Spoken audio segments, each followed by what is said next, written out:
Hoje nós iremos aprender sobre carboidratos. Os carboidratos são as moléculas orgânicas mais abundantes na natureza.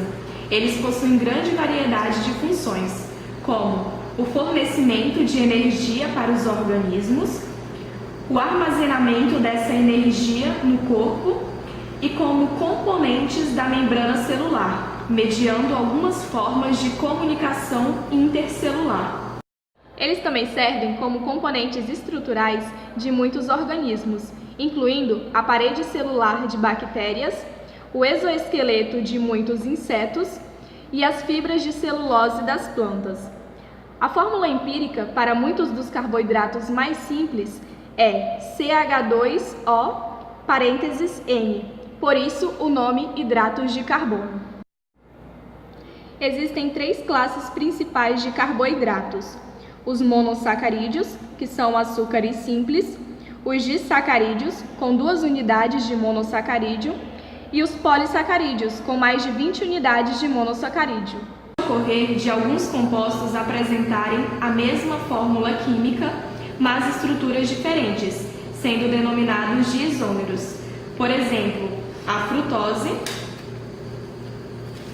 a glicose, a manose e a galactose são todos isômeros uns dos outros com a mesma fórmula química, C6H12O6, mas estruturas diferentes. Então, essas são estruturas cíclicas e aqui são exemplos de frutose e de glicose com estruturas lineares. Os monossacarídeos, que são glicídios simples, contém um grupo aldeído, chamado de aldose,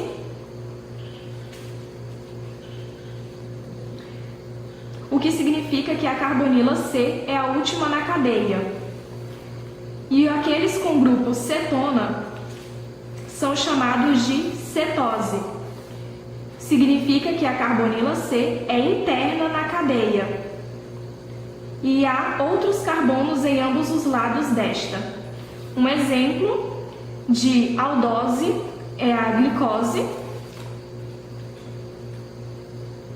e outro exemplo de cetose é a frutose.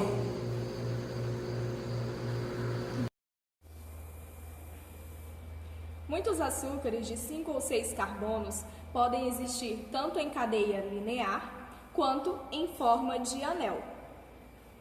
Essas formas existem em equilíbrio umas com as outras, mas o equilíbrio favorece fortemente as formas em anel, particularmente em solução aquosa. Na formação do anel, o oxigênio da carbonila, que é convertido em grupamento hidroxila, será preso ou na parte superior do anel, no mesmo lado que o grupo CH2OH, ou abaixo do anel, no lado oposto a esse grupo. Quando a hidroxila está abaixo, diz-se que a glicose está em sua forma alfa. Quando ela está acima, diz-se que a glicose está na sua forma beta. Os sacarídeos do di, que quer dizer 2, formam-se quando 2 monossacarídeos se juntam via reação de desidratação ou síntese por desidratação. Nesse processo, o grupo hidroxila de um monossacarídeo, como a glicose, combina-se com o hidrogênio de outro, como a frutose, liberando uma molécula de água e formando uma ligação covalente conhecida como ligação glicosídica, originando a sacarose. A cadeia de monossacarídeos unida por ligações glicosídicas é chamado de polissacarídeo. Poli, que quer dizer vários. A cadeia pode ser ramificada ou não ramificada. E pode conter diferentes tipos de monossacarídeos. O amido, presente na batata, o glicogênio armazenado no fígado, a celulose, presente nas folhas, e a quitina, presente nos insetos, são os principais exemplos de polissacarídeos importantes nos organismos vivos. O amido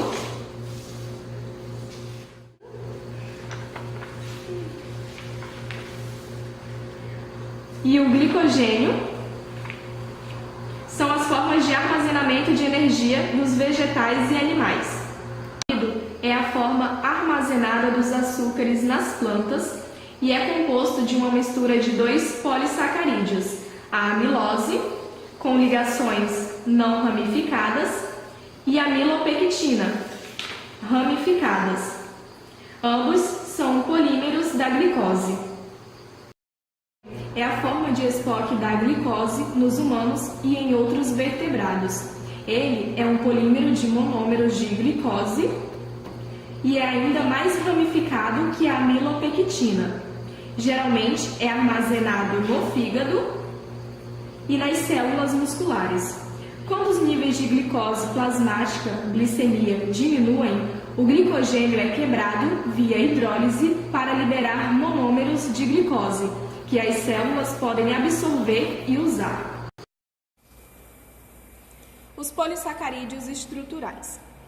Além da estocagem de energia, os polissacarídeos também podem fornecer estrutura.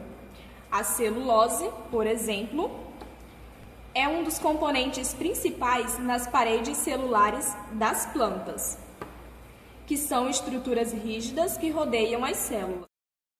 Madeira e papel são feitos principalmente de celulose, e a própria celulose é feita de cadeias não ramificadas de monômeros de glicose, unidos por ligações glicosídicas.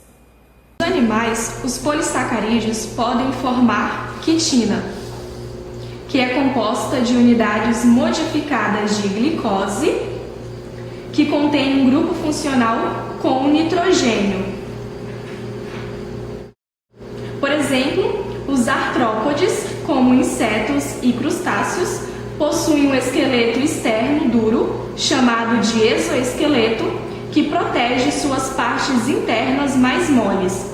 Este exoesqueleto é composto da macromolécula quitina.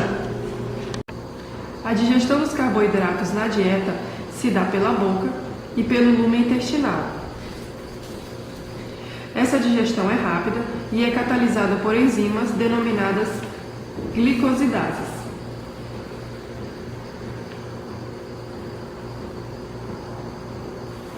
Que hidrolisam as ligações glicosídicas.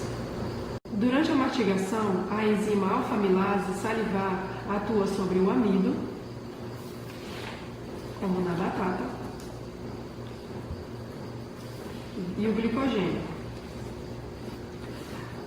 hidrolisando algumas ligações. A celulose não pode ser quebrada pelas enzimas digestivas humanas. Então, os humanos não são capazes de digerir. Em seguida, o alimento passa pelo esôfago e chega ao estômago, onde a alfa-amilase pancreática continua o processo de digestão do amido. O processo final ocorre no epitélio mucoso do intestino delgado e inclui a ação de várias disacaridases. Os produtos finais da digestão de carboidrato são os monossacarídeos, glicose, galactose e frutose, os quais são absorvidos pelas células do intestino delgado. Após a digestão, a glicose, galactose e frutose são transportadas para a circulação, onde o pâncreas libera a insulina e o transporta para o fígado. E a celulose, que não é digerida, entra no colo e depois é excretada. Para as células obterem energia na forma de ATP, a glicose passa por um processo oxidativo processado por 10 reações enzimáticas chamada de glicólise. Esta via possui duas etapas. Na primeira, composta por hexoses, havendo consumo de energia ATP, e na segunda, composta por trioses, havendo a produção de ATP e NADH, E ao final, após a degradação da glicose, tenho duas moléculas do composto de 3 átomos de carbono, o piruvato, o qual pode seguir duas vias metabólicas, a anaerobiose e a aerobiose. Então, para manter o nível de glicose circulante e ser incapaz de atender às necessidades energéticas entre as refeições ou durante o jejum, o organismo usa de dois processos, a glicogenólise e gliconeogênese.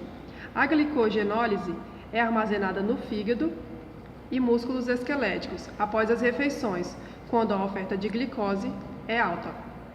A maioria das células de animais superiores é capaz de suprir suas necessidades energéticas a partir da oxidação de vários tipos de compostos, açúcares, ácidos graxos, aminoácidos, entre outros.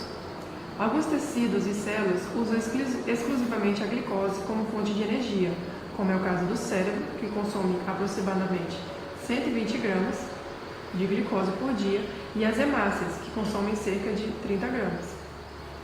Então, para manter o nível de glicose circulante e serem capazes de atender às necessidades energéticas entre as refeições ou durante o jejum, o organismo usa de dois processos, a glicogenólise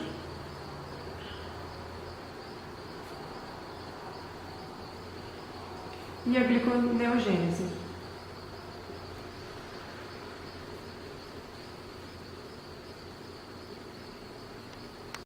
A glicogenólise é armazenada no fígado na forma de glicogênio e músculos esqueléticos após as refeições, quando a oferta de glicose é alta.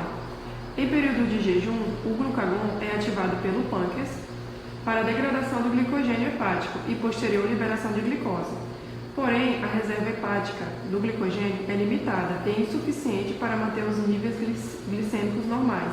Então, outra via metabólica é ativada, a gliconeogênese, que consiste na síntese de glicose a partir de compostos que não são carboidratos.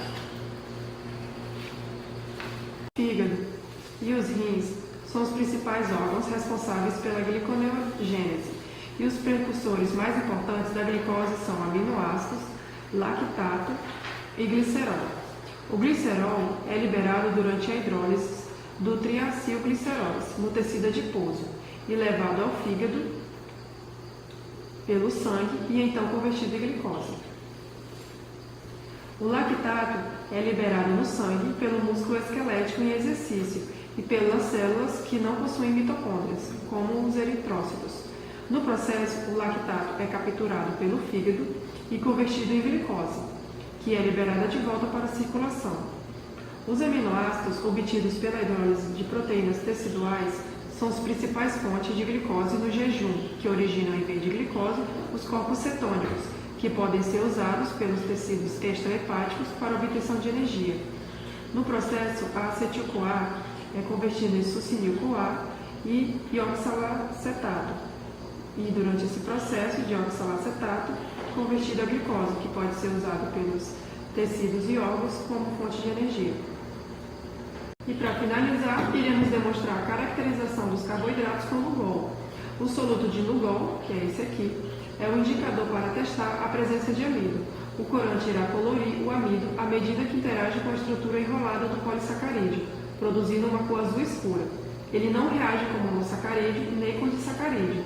Com isso, vocês irão perceber que alimentos consumidos na dieta com baixos carboidratos, na verdade, possuem bastante amido, que é um polissacarídeo armazenado no organismo. Já havíamos falado, o amido ele é a forma armazenada dos açúcares nas plantas e é composto de uma mistura de dois polissacarídeos, amilose e amilopectina. Ambos são polímeros da glicose. A molécula da amilose não apresenta ramificações, porém assume a conformação helicoidal. Já a amilopectina apresenta a estrutura ramificada. Vamos fazer um teste da solução de Lugol sobre a batata, o pão, a abóbora, a tapioca, a aveia, banana madura e a banana verde. O complexo de coloração azul intensa apresentado na batata doce, no pão, na goma e na aveia e na banana verde é resultado do aprisionamento do iodo nas cadeias helicoidal da amilose, enquanto que a amilopectina, por apresentar ramificações, a interação com o iodo será menor, pois ela não consegue aprisionar o iodo. Devido a isso, a coloração é menos intensa. A curiosidade da vez é da relação à banana, pois a banana verde dá o teste positivo pela presença do amido, enquanto que a madura Não, pois quanto mais madura a banana, menos intensa é a resposta, pois o amido se converte em glicose durante o amadurecimento.